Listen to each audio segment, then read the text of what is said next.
we Muslims must wake up and invest in Islam. That's why I got that 4 booklets. What God is telling us to do. But unfortunately, we Muslims in Ghana or West Africa all together, they can marry by heart and then born by heart and then divorce women and children together. So they become criminals because the children grow up, no knowledge, no skill, no anything. So they start killing themselves. From Nigeria to Niger, Mali, Burkina, they are killing each other. So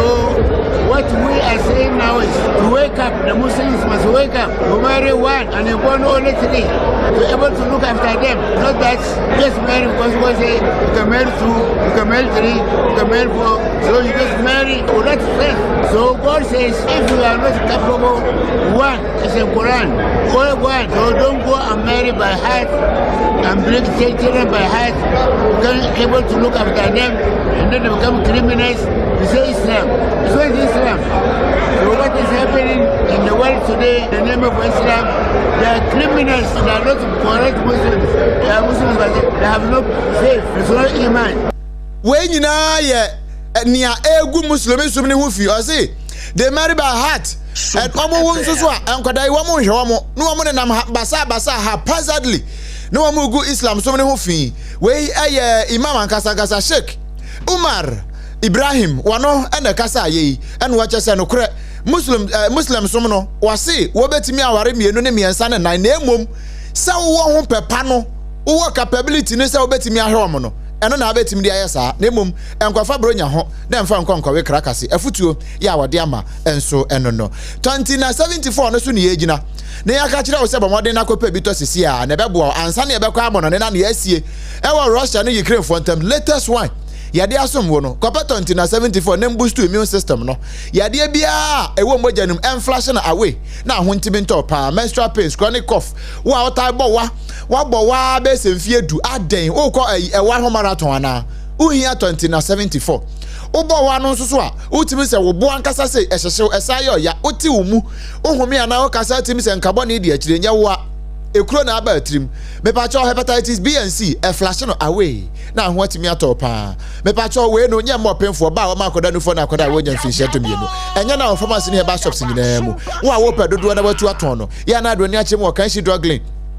ena fe kuma senso Ashton Colina Keba ho benya bia to ho je numbers no 0246 073 498 ena 0501 628-931 na onempani abo eho enkomo afa yemfa nsam no nkopie mu ewo amanone ebusia sa wo join yen ewo Facebook ne so a SOMPA 106.5 FM Accra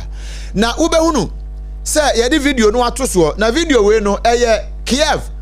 Ukraine wonu mo ahinkro no baako no aya friend se Kiev no eho ena obeka se we dey asa esumina so nyesumina so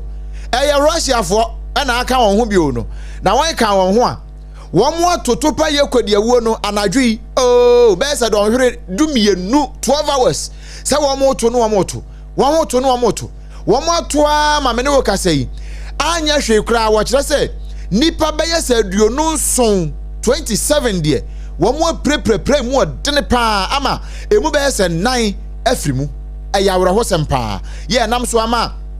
Vladimir Zelensky wano se na no atumi no ache se saade no a Putin wo ye no se wan hwe yi a wo pese wo se wiase nyina mfoma no ntumbi na ne yakoso no enya ade pakra na wahu no se ade a ekoso no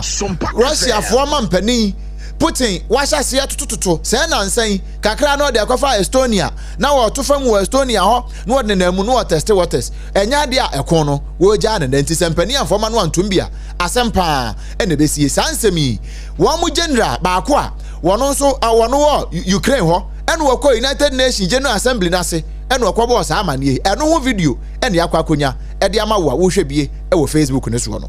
Abusua yenyina yeiso na yemfa kasia ye de sum wo wigina ye ensi na yenhye no nso se afei ena waso wafidia ensem wa yedidi wontua original ye bi ene say abrantie kuma baako we akwada mfinhia enson abrepo broni krom eno no ewo bantama bato mpesua so wasantemantemu endra anwumre yonum se ensu ato wo mu dwadem empabo akonti wokoyi ensu ne de ne kɔ ema wati nananom ensiedo a ba wabedu ene de ne nanisem edi mu enkomo yenuanom a SOMPA headquarters ene ya SOMPA Kumase wo mo so to bi ma ne yen ni nyina ye achiase atwumamponu amansine mu awrahosam ato wo mo no wo mo disi akɔchechi won were aka awracheche nsem kakra e de ama won adehia wonom wo enkran nungwa wo mo so se wo mo nya portable water no munti aban enhwe na wonya bibi emfamfa homa wonom Sheikh Umar Ibrahim wono na etu yenuanom muslimifo ofo se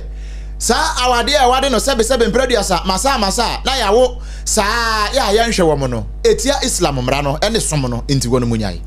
Ebusia Hajia special local food sadarumenti yebekin kan Facebook messages no kakra edi asomo enti no ene eye kwesi adai se ebia wo fira sode aba na wantumi ankompo a wo fira Hajia emo ene ebia fraye papa bi na apɛ wo pa wache ana upe emutuo ene nkatenkwan ana benkwan aduane bi a wo pɛ bia nkonkonte lapewa Hajia special local foods be ma ni nyina bi jeni mai na efre no 0246 359 921 0246 359 921 Hajia manono freno na baby a wo bia wonfa aduane a ede ema wapomoden enfamre o commensa pile 2 e wo Facebook yi so wose SOMPA news papa wose enchia shonko enkoma Hajia Safia Mohammed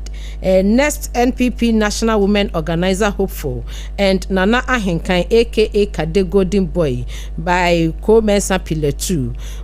Sly Dr. Silas is watching yo yada muase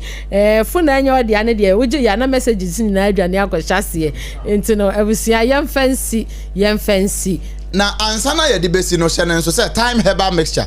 anytime HH mixture no wono nso ebo ye chidom pa bia aduane na wanum atunti ye ka Hajia semi osi omunyai na me amanum atuminti minidi kope time herbal mixture eno na betimi aboa amanum na ato no atoso kama malaria na ache wo ye no nti amada bia na ade ntoma kuri hu da bia no ahye sweater ye ni winter mu sese ye nyangura winter num sa ohu ye free mu kra eno nti bomaden na akope time herbal mixture ni bito na emwa ye wo time HH mixture nso ho a wo adwunso mu ya ha wo na se dwunso ya dwunso mu ya de bia ha wo no empam wa ye mre oba na bema niam ankoyie ohia time HH mixture afa ba wa hemfie ho no ya na nsansan bia gugu ho bema onso utimi sensansan bi ba ho ohu ohia time HH mixture eno na bebo ayisa ha nyina de afri ho so bia timi no bi nemum nyem opemfo ba wa makoda nufo na koda wonya mfinhia dumienu obi aka bia betimi anom bisa wo pedodo atu ato agye number si 0244 417669 0244 417669 and sebi twa no ho e won kran ha SOMPA 106.5 FM so no esan kwete mu e we Kumase ene ya SOMPA 93.1 FM ayiko 100.9 nso Kumase Adamfo Pa Radio France abuhenkro Paris no mu sanso ena SOMPA 101.1 e wotakwa SOMPA 103.3 wotakrade SOMPA 106.1 e wotachiman ena fe SOMPA 98.9 e wosunyane SOMPA 90.7 e won kranza ena fe SOMPA 101.3 e wodoma Kingdom 106.1 FM ewo mankasim wono so bogum den udi code na so SOMPA FM ye gina mu den ena fe Facebook no enso eye SOMPA 106.5 FM Accra YouTube nso ye SOMPA FM live ena www.sompaonline.com so ye nsemfo pani ye ra prince atabo atia da woromenti wakuru che nsem nyina edi akogu ho ya obetimi akokenkan dodo mu enso ewo ho ye no mu a ye je bre ebebese kasie edema wo no eye me obrempon na kwaku ampoma minimini aba abena bedu adepa kofi yes sorry so na jumedi akanyina atraso